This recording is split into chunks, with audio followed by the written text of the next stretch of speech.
Kia ora and welcome to Cinema in Context, where we discuss all things film and the connections between. My name is Jeremy Downing. I'm Sarah Watt. And I'm William Chen. And each month at Cinema in Context, we discuss two films, one current and one retrospective, with some connection.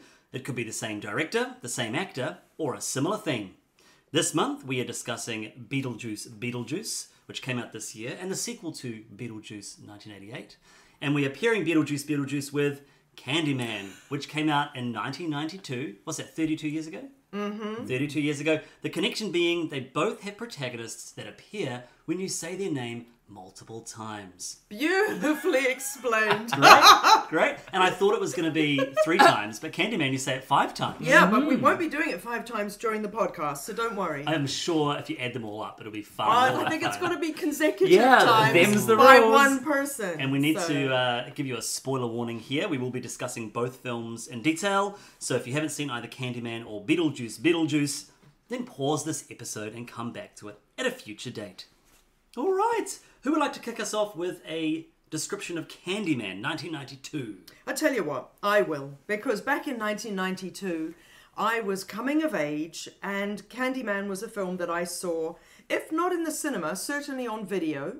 And it will have been contemporaneous, if you know what I mean. So I saw it at the time. I remembered thinking it was one of the most petrifying things I'd ever seen. Nice. And so, yay for me when a month ago when we were planning this podcast, I said, hey, haha, we could do Beetlejuice and Candyman, ha ha ha. And you guys went, actually, that's genius. And I went, well, it is genius, but I really don't want to have to watch Candyman again. But too late, and here we are. Anyhow, Candyman, oh my God, there were so many horror films in the early 90s, which when you go back and watch them now, they were a bit rubbish. But nonetheless, they were seminal films. Candyman was directed by Bernard Rose, a filmmaker who also made, and this is where I'm unprepared. I knew there were 2. Okay, I'll come back to that. Yeah, I can't help you because I'm thinking, oh gosh, I don't know much about Bernard Rose. No, I know, but he's done 2 things that you'd go, like Shall that. I Google while you sure. you can vamp for time? So it's a 1992 film, and it's based on the novel by Clive Barker, who is, as we know, some of us know, not Jeremy. Yes, I do. I was like, oh. Yeah, is a Stephen King-esque horror novelist. Now, the whole point of Candyman is it's based around the urban myth that a young woman in a housing project in, I think it's Chicago. Yeah. In Chicago, was murdered or disappeared and moided. And the urban myth around it is that she had summoned the evil spirit of the titular Candyman, whose backstory we'll get into when we talk through this podcast. And he had, she had said his name 5 times in a mirror, and he had appeared and slashed her from this to that. What's the phrase? You slash someone from, with a groin to gullet? That sort of thing. Gullet to groin or vice versa, just like Jack the Ripper did. And it's based on the real urban legend, well, not the real urban legend, but the real world urban legend of Bloody Mary, as well as, I believe, the Hook. Yes. The Hook man with the car. Right. So smashed together. All those kind of things. And it stars Virginia Madsen as a college professor. Grad student. Not quite not professor. quite, because she's finishing her thesis on urban legends, and she's amazingly brave and blah, blah, What blah, are these blah. research techniques that she's using? Have they got ethics approval for going into the projects? This think is so. the 90s. We'll get It's to all it. off screen. We'll get to it. Yeah. We'll get to it. As someone who is going through ethics approval myself, it's like, yeah, this all tracks. Anyhow, blah, blah, horror, blah, blah. The only connection supposedly being with Beetlejuice is that you say the protagonist's name several times and it summons them. But why would you want to do that if it's a killer? I know, we'll get to that, but that's one of the key logic points in this film. Like, why would you say it? Because you're after the truth, Jeremy. I suppose. Okay, so I'm not recognising any of Bernard Rose's movies. So, Okay, Smart Money, Body Contact, Paper House, Chicago Joe and the Showgirl. He did some TV episodes. He did some music videos, Frankie Goes to Hollywood and UB40. But nothing of Ivan's XTC. I saw that. Again, that says my age. I saw that in 2000 with Danny Houston. Now, which came out after Candyman. That's right. But he made that film. Man, he's made some bad movies. Well, there you Snuff movie, 3.8 on IMDb. This is a movie called Snuff. Yeah, and like a lot of 4.5 is on here. Yeah. 3.4. Look, I never said he was good. Yeah. But anyway, yeah. So there we go. Candyman, thank you, Sarah. William, give us a bit of an overview of 2024's Beetlejuice. Tim Burton is back, baby. After a whole bunch, and I do mean a whole bunch of CG schlock. Like, you guys remember Dumbo? No, I never watched it. The second Alice in Wonderland? Never watched that. Anyway, he returns to his roots. One of his earliest films, Beetlejuice, about the bioexorcist, the ghost with the most, played by then up-and-coming comedian Michael Keaton, is back 30-something years later in universe as well, where the Deets, Lydia and her family from the first movie, have to once again summon this demon from the bureaucracy of the underworld to deal with impending familial doom. Nice, well done. You made that up. Yeah. That's great. I mean, where should we start? I had a great time with both these movies for different reasons. Tell us about it. Well, I think let's start with Candyman, because I had never seen Candyman before, and I didn't really know what I was stepping into beyond expecting your typical Jasons, Freddy Kruegers, Yes. Michael Myers kind of things. And I was really impressed by, first of all, Phillip Glass's score right out the gate. When his name popped up on screen, I literally said, what? Yeah. I know, and I do feel Yeah. it elevates the whole film. Had you seen it before, William? No. And Sarah, you saw it back in the day, as you said. Had you seen it since then? No. So this is quite a fresh take for all of us. Absolutely. In different ways. And I was really impressed with the, very 90s, but the way it's filmed is beautiful. It's Yeah. very David Lynch, and some of its framing, and it's light. A lot of soft focus. And I really, and like even think about Three Colors Blue and Three Colors Red and those kind of films that it's a part of a style of that cinema of that time, and quite artfully so. I was really impressed by the social commentary that it was, I guess, attempting to explore. I don't know quite what the politics are of this film, but it's definitely trying to say something about race and class and prejudice and the history of America. And is it scary? I mean, it's very bloody, and there's definitely some very disturbing There are images. some good jump scares. Yeah. Like at Yeah. the beginning, there are some, like, actually one of the best jump scares is where Virginia Madsen wakes up and she's lying in her bed, and you hear someone come in and they leap on her. Yeah. And it's only the Weasley Xander Berkeley, her cheating, lying, philandering husband. More at that about hairline. whom later. But that jump scare was blooming good. Yeah, Or maybe agree. I just found that I was on edge, There was definitely anticipating. There's definitely something about there's some cool things. The fear of someone coming through your bathroom cabinet mirror is kind of terrifying. Setting that up Amazing. as almost Chekhov's gun, where you know something's going to happen. Yeah, you and just this, know it. and this idea that she was able to investigate that in her own building because it was the same property that was the projects that were built in this other area. Yep. And I just, the thing that's going to stick with me in this film is their exploration of poverty and kind of racial class divide, because it's so clearly what the film's trying to explore. I just didn't find Candyman, particularly him as himself, very scary. But I think Bernard Rose has come out and said I always saw it as more of a romance, a romantic ideal of horror than anything. Okay. Edgar Allan Poe style, which I'm like, I can definitely Beetlejuice appreciate style. on that terms. I don't know, Beetlejuice style. Well, Here's Romance, maybe. Well, I mean, the whole idea that the summoned demon, or whatever you want to call him, is in love with and wants to possess Yeah. the human lady. Yeah. That was really the only connection I could find for all the films. Yeah. And I went, whoa, going to be a short podcast, but no. Back in the 90s, I remember all my mates who had seen Candyman, like, really hyped about it.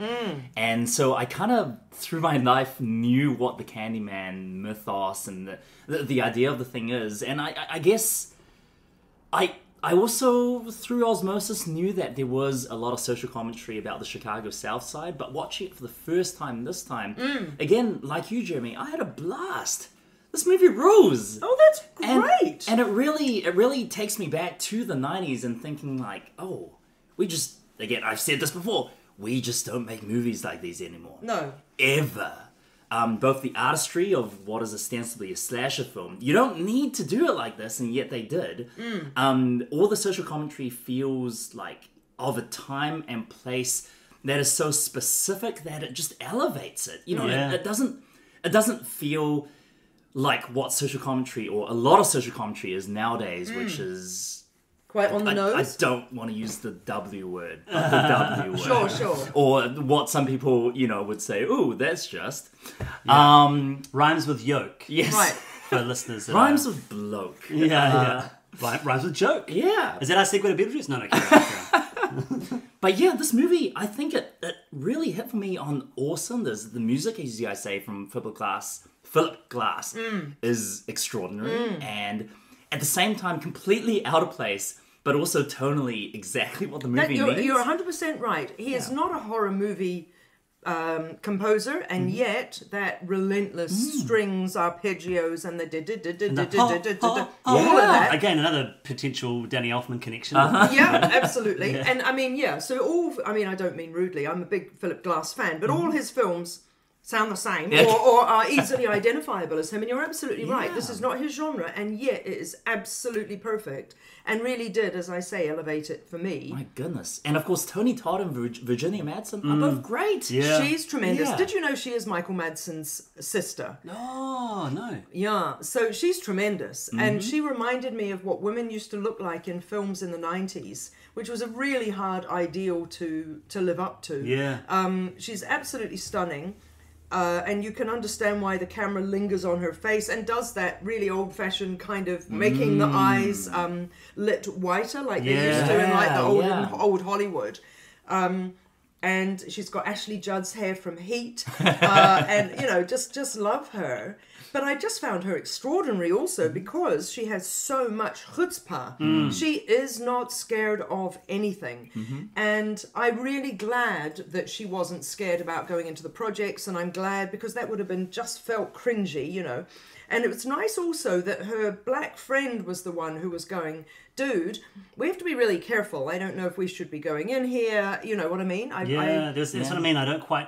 I'm picking the politics of that, but it's definitely complicated, and I think it comes back to what you're saying, William, as well. And initially I was like, oh, this she's so stupid. She's just getting in, she's climbing through the hole, she's getting hypnotized by the painting. But I guess that's the point of the movie, isn't it? Is that the consequence of this is her life is ruined, and she ultimately she's killed, right? She dies and saves the baby.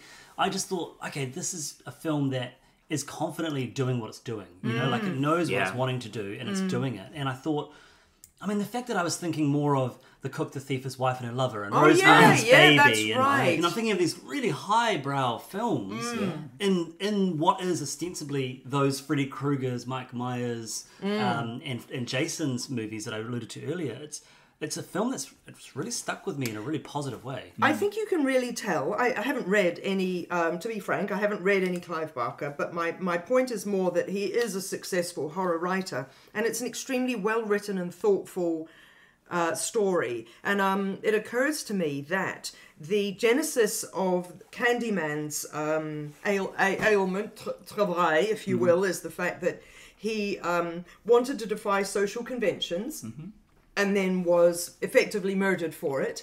For his race, for his colour. Yes, but he was trying to defy conventions, wasn't he, by being in love with a white woman. He just wanted to get on with his life, and they treated him really badly, and they cut off his arm, and blah, blah, and then the bees, and the blah, and the blah, and the There's blah. a lot of elements to his mythology, isn't there? There is a lot of... He's a painter, he's in love with a white woman. But he comes back and avenges that. And then, of course, at the end, if you think about it, she is a white woman looking to defy social conventions by going, I'm going into this... I'm not a cop. I'm here to investigate a bigger cause. I'm very pleasant to Vanessa Williams from 21 Jump Street with her baby, and I'm supportive of her. So she's not being actually inherently racist, because she's going, I'm not interested in all the racist kind of...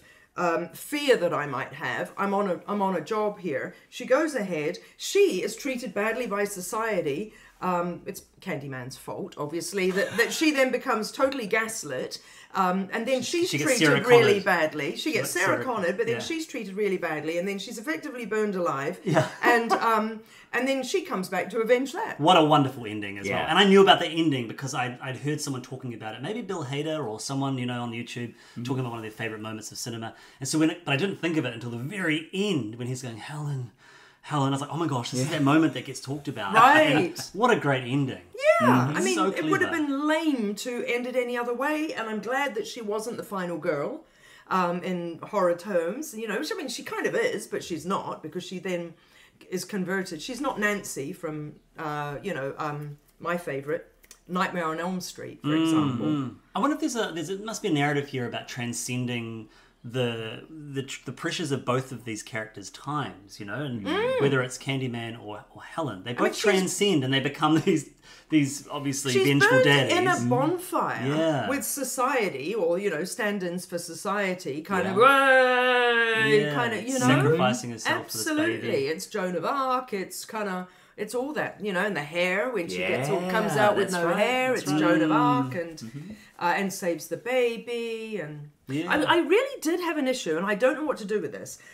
I had an issue with Vanessa Williams and the other women in the projects jive talking, and I thought that's a symbol or whatever. It's a symptom of possibly the 90s. Because there is the stereotyping of the way the projects look, and then you get into, of course, difficult conversations around, well, is it a stereotype or is it actually like the way it would be, and blah, blah, blah, blah, blah. But it felt awkward because that's not how Vanessa Williams talks normally, and it's not how she talks in a lot of other films. And nowadays, I don't think you would do that in a film that had a whole lot of black characters. Yeah, I hear what you're saying. Although it is still set in the Chicago South Side, right? Oh, and true. I don't agree with that. I think nowadays they would totally do something like this. Okay. Yeah.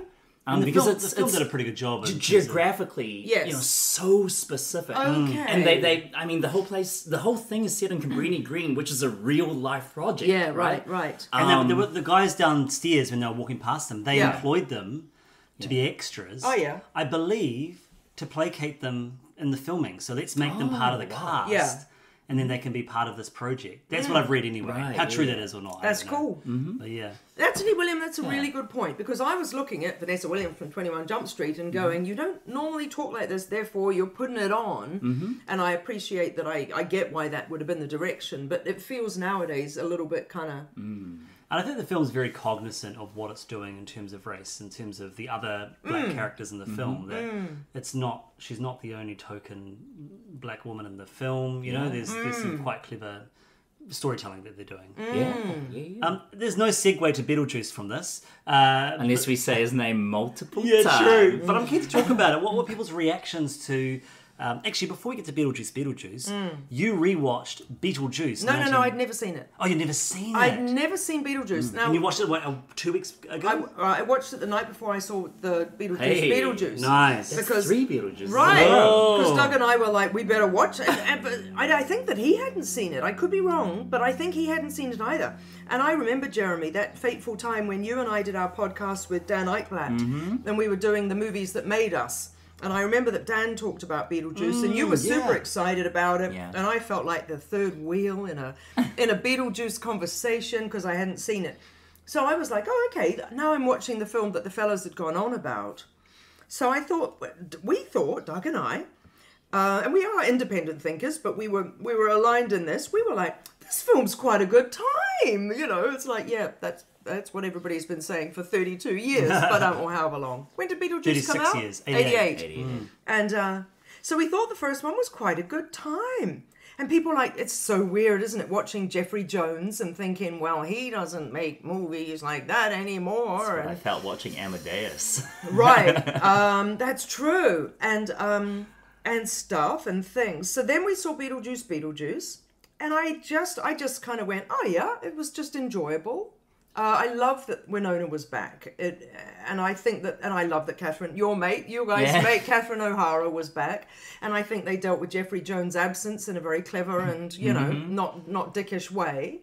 So it was fine, and am I right in saying there was more Michael Keaton in it? Because there's hardly any of him in the first film. There's more of him in the second film. Hey, Well, not much. He's only in it for 13 minutes or 16 minutes. in the second film, Yeah. Good lord. There's a lot of conversation going on Yeah, about but this. in the first one, he was also there for 17 minutes. Yeah. I think. Yeah. I like and as much as I find Monica Bellucci really difficult to deal with, and I found her whole character and that whole subplot, who cares, couldn't care less, blah blah blah.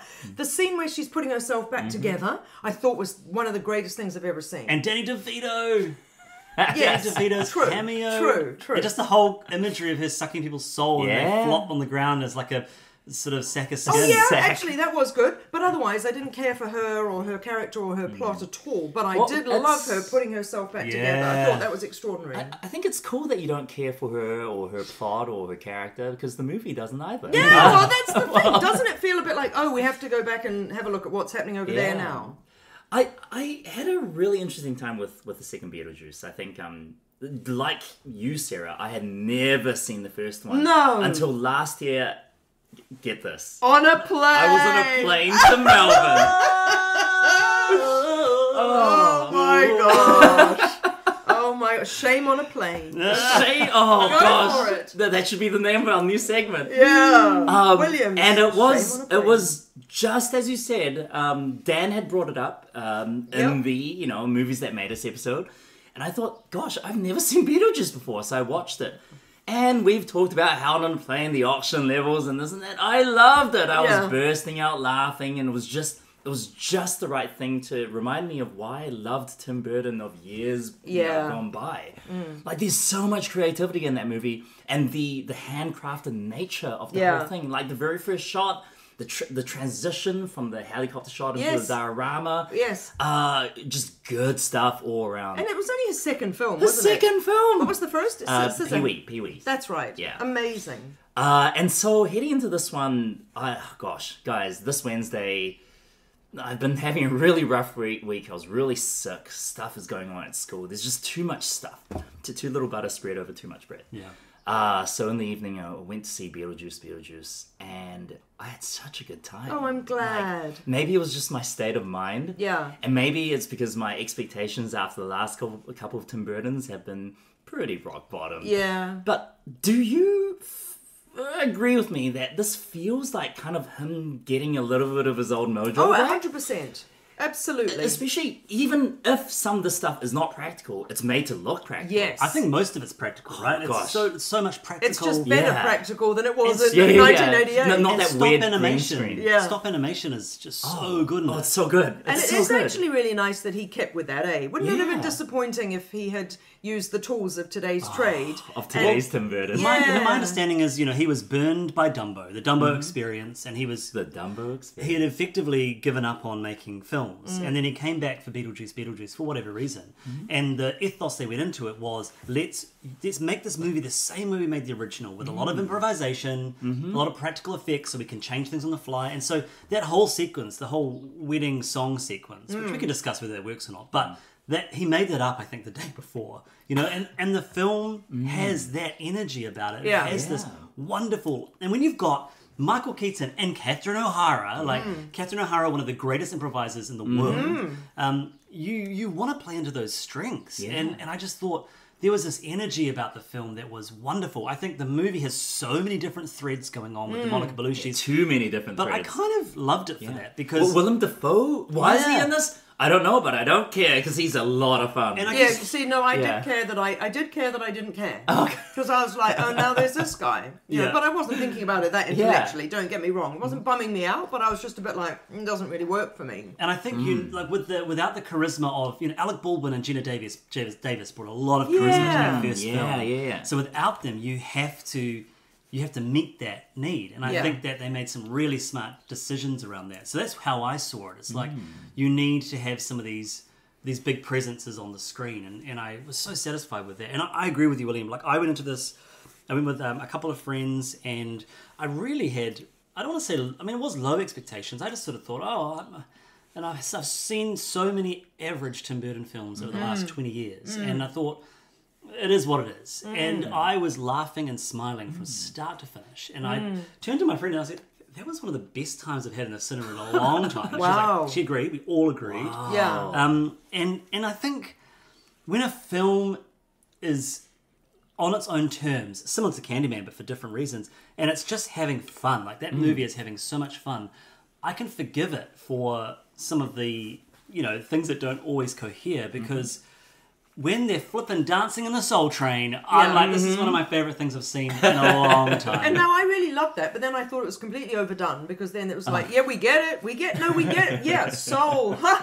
I got it. Blah, blah. But I didn't loved it. mind. Like, I'm not being a begrudger, but I was a bit like, oh, yeah, all right. You know, obviously, that he's going out with Monica Bellucci and has been for the last few years. And it's definitely that I was... Hires his girlfriends. That's his right. Wives, he was with Helena for years, and she was a great person to Lisa have in Marie his as well. films. Oh, right. Way back, Yeah, huh? true. Yeah. They were both in the Planet of the Apes movie. That was weird. Oh, poor her. Poor her. I thought she was fine. I mean, one of the things that I was a little bit nervous about going into this movie was that it was going to be the General Ortega show. The who? The General Ortega. Yeah. She's really good in it. She is, But but I've she's- never watched Wednesday. Oh, she's brilliant. Don't get me wrong. She's brilliant. Yeah. But I mean, in terms of like, well, Winona Ryder, sure, she's done Stranger Things, but she's sort of not as big anymore. But, you know, and she wasn't necessarily amazing in this film. But what I will say is I appreciate that Lydia was still the main character of this movie. And I also appreciate that they gave Catherine O'Hara as much screen time as they could without overdoing it and just let her be glorious. I mean, just some of her moments are just wonderful. And of course, we did Waiting for Guffman, I think last year, or you know, and we talked about how she does that whole thing. I really like that type of acting where when you look at a person, you close your eyes, and when you look away, which she did as Delia in the original film, and she does it in this movie as well. Oh, I love that. And I'm just like, these are masterful performers. Yeah. I think that yeah. would be one of its most glorious strengths, is that it brings back the key people, and the key people have still got it. And Michael Keaton still got he's it. totally got it. Which is so good, because And we've seen a lot of films, and suddenly I have got nothing to back up this, no evidence to back up my point, but we see a lot of films where, we're having a nostalgia trip, Well, it's and, like and the the people Jurassic don't have World it and anymore. Jurassic What's the World. one we Right. did last year? The Batman one. Flash. Oh, and he's kind of just there. Yeah. It's like, not No, but I great. mean people Wanna coming get back nuts? in their character. Let's get he's nuts. He comes back as Batman, remember? In Flash. Oh, Did you yeah, remember the that's bit just where a the gimmick. camera like ramps up to his face and he goes, "Yeah, I'm Batman." That's right. Oh, you sure? Yeah. But in this, it's still really lovely. And again, they don't overdo it. We talked about how much screen time he has. It's comparable to the original. And one of the screenwriters has come forward and said, it's one of the biggest challenges with writing a script is you've got to get the balance right.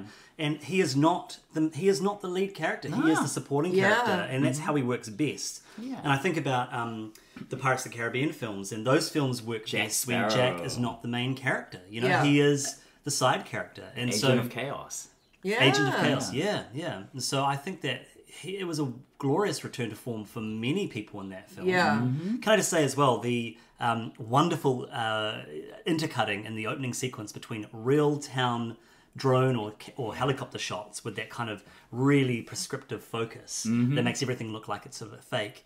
And then actually a model being... Did you notice that? It was That's cool. And then I couldn't help but make a connection to the opening of Candyman with that incredible... That's above exactly Chicago? right. You're exactly Damn, right. yeah. Absolutely. amazing shots of the streets and following the cars, which I think was quite revolutionary for 1992. It will have. To have been a steady helicopter shot that was, again, very sort of David Fincher, isn't it? Yeah. Very David Fincher. But yeah, you're right. I mean, you wouldn't have been using a crane, and you definitely didn't have a drone. So that's Yeah. a lot of work. Yeah. When I planned, when I suggested Candyman, it was because I thought the opening shots had a huge parallel. Yeah. No, that was just luck. Sometimes that happens. Do you find, can I just say as a side, do you find sometimes we'll choose two films and we go, okay, ostensibly we think, mother and mother or whatever. We're just, everyone will think that. And then you find the connections and you're like, holy mackerel. You've said this many times, but I do think that we all agree together, right? And we will often go, I'm not so sure about that for whatever reason, and we may not even be able to articulate it. But I think that we put forward that suggestion, and then we collectively draw from whatever we know to think whether it is a good one. So I wonder if we're making more connections than we realise. No, because quite often the film that we're saying is the new film, we've not seen it yet. Yeah, true. So how would we know? With Candyman, we don't really know, do we? Exactly. And with Beetlejuice, you kind of know what you're hoping to get. That's slightly different. But Mother and Mother, for example. Yeah, like true. I don't remember specifically when, blah, blah, blah, when we watched the Jennifer Lawrence Mother. But my point is more, we make that decision usually when the new film is sight unseen. I was amazed you suggested Candyman because, you were generally Anti-horror. Anti-horror. So I was like, yeah, let's just go I know. for this. Yeah. I know. Instead of the obvious choice. Another connection What would have been the obvious choice? Well, Beetlejuice. Oh yeah, nah. But we've done those sorts of things recently, haven't we? We kind of just talk about it anyway. Yeah. Right. And well, that's the thing. Well, the whole thing about Beetlejuice being a legacy-quel is interesting. A legacy what? A legacy-quel. Right? The whole, like, Force Awakens thing. Bring back the old characters 30 years later. Right. I don't feel like this was there. This was more of a sequel, wouldn't you say? Possibly. I do have something to say about the character of Lydia Dees. Okay. And it's something that I just don't like. I don't like it. This year, there was another one of these, Axel F. Did anyone, I never saw it yet. I really want to. Okay, it's not bad. It's not great, but it's not bad. It's better than Beverly Hills Cop 3. Beverly Hills Cop 3. Right. Okay. But why? And I pose this question to you both. Why is it that when we make one of these things now, Axel F, Force Awakens, Indiana Jones and the Small Crystal Skull, even Blade, a lot of Harrison Ford things, Blade Runner 2049. I'm missing a lot. But why is it that the main character, your gung-ho, young, charismatic main character from the 80s is now a lame, sad parent? Why? Every single one of these. Han Solo, he's a bad dad now. Indiana Jones, he's a bad dad now. Yeah, right. Lydia, she was like a spunky goth. She, the whole movie is her trying to break conventions of her sticking it to her parents. No, I'm just a solo parent and my daughter doesn't love me. No, I've just made another connection. It's because she is the Sybil, or the Cassandra that no one believes, like Virginia Madsen's character in Candyman. There's another connection. Seriously, she's just been beaten down. Because for years, people have been like, oh, you see ghosts, do you? And she's like, well, yes. And they're like, well, we'll either exploit it for a TV show, we don't really necessarily believe it, or the daughter's like, no, you don't. And so, I think that would break you down. William, you don't know what it's like, if you've got the burden of that sixth sense all the time and no one believes it's you. It's the whole kid thing, right? Like, I remember watching Axel F earlier this year, and Eddie Murphy, he's still got it, man. Wait, does he have kids in Axel F? He's got a daughter, Axel F and she hates him. And he spends the whole movie trying to get on her good side. Oh, and it's like, come No, but that happens in everything. Is he the character from Beverly Hills Cop? Yes. Oh, okay. Yeah, Axel Foley. I've never seen Beverly Hills Cop. I know the music. But... And it's like, oh my god, Beverly Hills Cop 2 was my most favourite film throughout the mid-80s. Anyway. It's like, Hollywood writers, why can you not bring these people back and just have a good time with them? I guess they can be I heroes. I totally hear what you're saying, because I do think it's like, it's a little bit sad, And but what I will say is, and David Lynch does this to an amazing degree in Twin Peaks: The Return, because all of their lives are terrible. That I feel like that's more because they become family people. No, they just have terrible lives, which is great. And I think David Lynch does it on one purpose. more. Tron Legacy does this as well. Yeah, like Jeff Bridges. In the first Tron, he's like, in the second Tron, oh, I'm so sad. I guess it's to build drama that can be resolved in the movie, right? Exactly. And so have you not heard about the narrative? Okay. Have you not heard about what you're saying is that they can do better, right? Is they could find other. But hey, parent troubles is like the like bedrock of storytelling. None of us around this table have kids, but I bet you that the filmmakers of Hollywood are all like, I'm going to inject a little bit of my own sad middle-aged life I don't into doubt this. it, Sarah. I don't doubt it. I loved her being an Elvira TV host. That was a wonderful detail that kind of didn't come back up in the movie at all. But it was a whole lot of fun. I thought Justin Theroux was a great slime man. He was so good. Yeah. Very slimy. He was very good. I've apart from knowing him as sort of a bit of an actor and Jennifer Aniston's ex, I didn't really ever think anything or know anything of him. And he was tremendous in this. He did it great. Well, there's this little TV show oh, he is. He's the lead of that I've gone on about a couple You of have. times. I watched episode 1. Yeah. You watched Buffy the Vampire No, the vanishing one, where everyone vanishes. The Leftovers. And then I was like, am I going to find out by the end of this season what happened? And Jeremy's like, maybe not. And I'm like, oh, for crying out loud. So I'm this close to reading the Wikipedia entry for that whole series. It's so good. Yeah, you're right. He's good. I guess the other connection that was occurring to me this morning as I was sort of making my notes is that Candyman comes out really at the height of Tim Burton's career. And, he has a string of just incredible movies with Beetlejuice, and then a year later is Batman. Well, not necessarily an incredible movie, but a very influential film. Oh, yeah. Huge film. Edward Scissorhands a year later. 2 years later, you get Batman Returns. And then 2 years later, you get Ed Wood, which Ed Wood is one of my favourite Tim Burton films. And Candyman comes out right in the kind of midst of that. And so it's just interesting to look back at Candyman as a film of that time and then consider it with Beetlejuice, which is kind of linking back to that same time as well. Do you think Candyman was influenced by Beetlejuice? Because there's a lot of connective tissue there, I think. Well, do you mean narratively? Narratively, But we know that came from Clive Barker. Well, yeah, but Clive Barker's short story, I haven't read it. Apparently, it is not what the movie is, right? Right. It's not set in the Chicago, South Side and all that stuff. Right. It is more about class. But the idea of saying the demon's name multiple times to summon them, kind of the demons solving some sort of moral quandary, inserting themselves into your life and they're messing it up. It's very Beetlejuice. Yeah, that's true. And I also find the whole exploration of... I always love urban legends anyway, but then to kind of unpack urban legends. And Sarah, you suggested a podcast to us years ago, and I listened to a whole bunch of it for a long time until you eventually move on from things. But You're Wrong About, is that what it's called? You're Wrong About. And they do, so they take a topic, one of the two presenters researches the topic, the other one kind of opens the episode with sharing what they know about it, and then the one that's researched sort of tells the listeners what they've found. Yeah. And they do an episode about urban legends. And one of the big things that I took away from that is that urban legends emerge from these times of great cultural kind of shifts or clashes, and so it highlights the fears of some kind of change that is occurring in society. And so I wonder if the 1980s as well, and 1990s, there's a lot of social change that is happening at the end of the 80s, start of the 90s, that make these stories around really investigating places like the projects. I mean, it's very different from the time of the 70s, which, in terms of those spaces. Vietnam and all that stuff. And those kind of, the urbanization projects are, they are in a very different space to the early 90s. And so I just find the urban legends and pairing that with whether it's class or race or whatever, really interesting. Sounds like one of Xander Berkeley's lectures. Who's Xander Berkeley? Xander Berkeley's the philandering awful husband. Oh, now he's the Weasley boyfriend in Heat. I love coming back to Heat. His name's Trevor.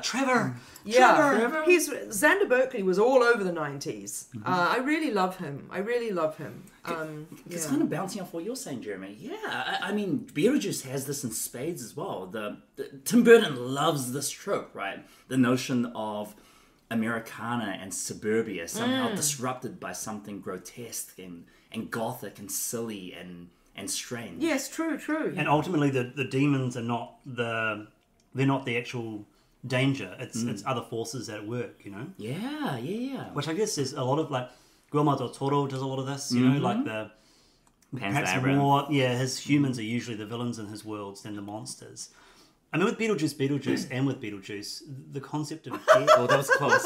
Yeah, that was with very BB close. and B. I mean, if Michael Keaton turned up, I'd be stoked.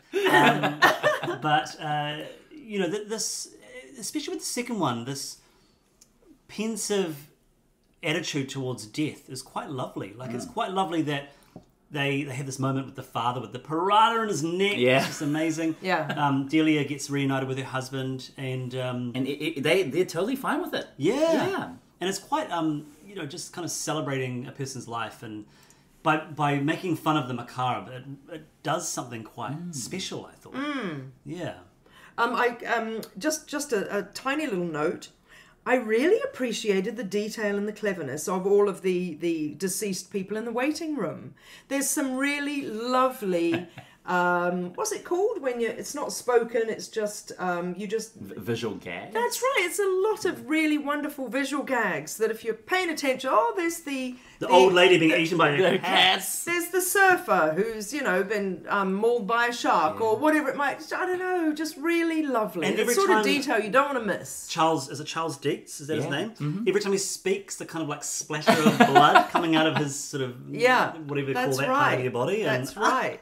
None to be underestimated. What I will say is that Sophie, who was on our podcast a couple of months ago, I was messaging her about it, and her and her family went, and she said they all loved it. They had a great to BB? time. Yeah, to BB, yeah, yes. yeah. And she said, but there's one plot hole that really annoyed me, and I thought, oh, what was it? And you know, I often find with plot holes, people have just different perspectives of how they interpret the details. But for Sophie's sake, because I know she'll be listening to this, and also for us to discuss, this is the plot hole. You let me know what you think. Supposedly, the father has never been seen by Lydia because they never found his body, and yet he's working in the admin space in the underground. What's the logic behind why he hasn't been seen? Well, because he's stuck there.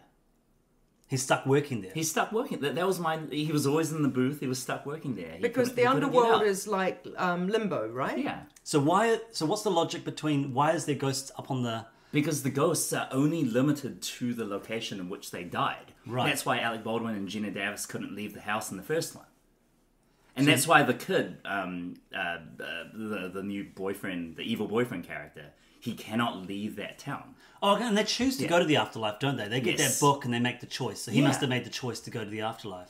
There you go, Sophie. So message us. Let us know what you think. Any other listeners? What do you think? What do you think about that plot hole? I forgot to mention the evil boyfriend. That was really nicely done. Yeah. Actually, that was nicely done because for a moment there, the camera zooms through his house and we don't see his parents' face. And I thought, oh, is this Gina Davis and Alec Baldwin? And then I was like, this doesn't make sense to me. I don't get it. And then it turns out that it wasn't. You know, I thought that she had died. I thought that was going to be the big reveal. Yeah, me too. When her bike crashes into the tree. Yeah. And then the car and everything. Yeah, I thought because that that was a callback to the first movie. But then they decided to play it. And it was her biking through that arched arched bridge, which is where the two leads in the previous one died. Yeah. Yeah, I mean, I knew that they were all going to be dead in the house because you didn't see their faces. I didn't make the connection that it could be Alec Baldwin and Gina Davis. Did you know that the boyfriend was dead? Yeah, totally. Well, right from the beginning. Well, I was like, he's in a tree house. There's something going on here. Yeah, I knew something was up. He's in a treehouse. Yeah. Oh, that's the big giveaway, is it? All right. But I think it was a smart move not having Gina Davis and Alec Baldwin in there. By the way, Well, you can't, can you? He's now the Jeffrey Jones of... well, I mean, I feel for him because it's such a messy case, isn't it? But one thing I did feel very uncomfortable about was the Willem Dafoe character died because of a grenade going off on his film set. Did you pick that up? Yeah. Oh. And then, of course, Live grenade. you know, and then, of course, Alec Baldwin's embroiled in this shooting someone on set. Oh, yeah, that's not very kosher. It was quite on the nose, I thought. Slightly separate. I haven't watched Wednesday, and I thought Jenna Ortega was fabulous, but I don't like that she was cast in it because I don't like it when there's two, not franchises, but kind of, that are a little bit similar, and then they use a person, but it's not an actual, intersecting set and la. I don't like that. Do you know what I'm saying? I know what you're saying. Yeah. But I thought she was terrific, so I don't really begrudge. Again, I'm not begrudging. I don't begrudge her being in it, but I don't like that confusion. It's like Chris Evans being in multiple Marvel projects. That's right. True. Not always as It's Captain America. So I don't like that. No. I did like the fact that Delia and Lydia were on good terms. Yeah. And it's a nice progression from the first film. Oh, where they were yeah, so clearly totally. not on good Yes. terms. And that would have felt like lazy writing, I think, if they hadn't been, because it would have been a bit like, Yeah. so... Like, imagine if one of them had parental issues with their kid. Now, look, I mean, I hear what you say about that, William, but you can't have a character who's having a fine relationship with their child. Why are they all so sad? It's like, Han Solo, don't be so sad, man. Look, I just think Harrison Ford is sad, period. I mean, he has looked grumpy throughout his whole career. Nah. He has. I don't really enjoy him. Grumpy. Well, kind of pivoting from that, do you know who's not grumpy? I would say both our leads from the two movies. We've talked about Michael Keaton already, but Tony Todd, man, what a class act that is. I love Tony Todd. I know he got his big break with Beetlejuice. Wait, so sorry, not Beetlejuice, with Candyman. But goodness gracious, that man is charismatic as heck. He's really there's something really, I mean, the romance of it, and he's very attractive in that film. And he's got this he's lit attractively. and he's got this disgusting hook for a hand, but apart from that, he's a pretty That's right. Just put a sack over it, it'll be all right. Also his amazing get up with the fur collar and the boots. Just don't open it, and then you don't have to see all the bees and the open lungs and everything. There was something about her going into that toilet with the kind of we can guess what's smeared on the walls, and then that was quite terrifying. Actually. And it was all a single shot, right? And you know that's super triggering for me, is that she winds up lying. I mean, every time she touches anything in a bathroom, every time she gets down and throws up in a toilet, or touches the rim of a lav, or lies on the floor beaten up. I don't care if she's beaten up. I'm like, get off the floor of the men's bathroom. Just again, plot holes as well. She's in that institution for a long time. This baby is somewhere in the building. Yeah. Like, is Candyman... I mean, there's that shot of him... He's feeding the baby. He's feeding the baby honey, right? Oh, right. Yeah. The baby's fine, Jeremy. The baby's fine. The baby was The baby's so cute. And she's gurgling away. He's fine. Yeah.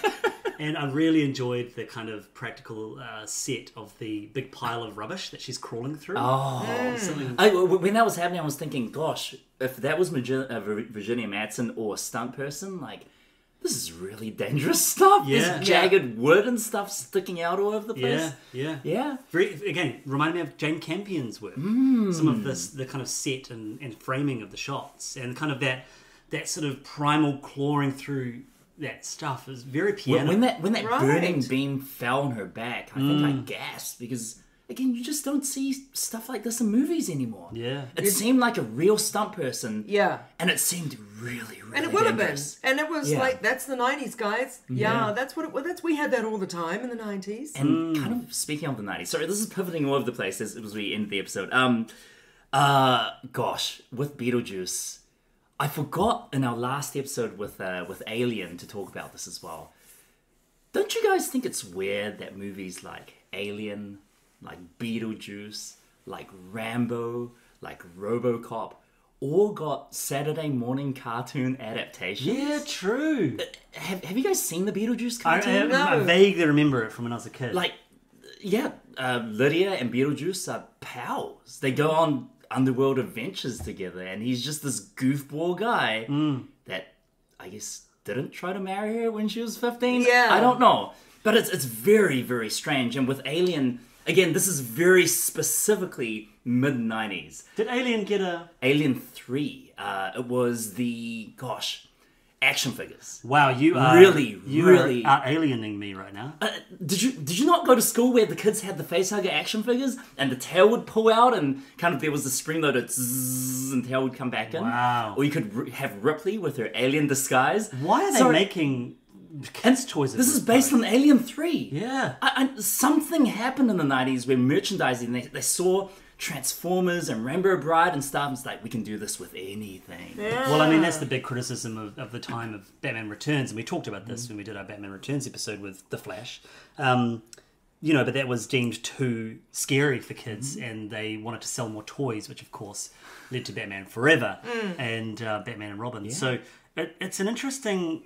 nostalgia kind of trip, isn't it, to think about the merchandising and the action figures and maybe the 90s were just different for what was acceptable to kids, because again, I was 7 years old when my friends were talking about Candyman, right? And gosh, watching it as a full-grown adult, I mean, it's not necessarily violent as, but the gore is definitely striking. My little nephew's 7 now in current 2024, and I carry similar sort of alarm around the things that he talks about.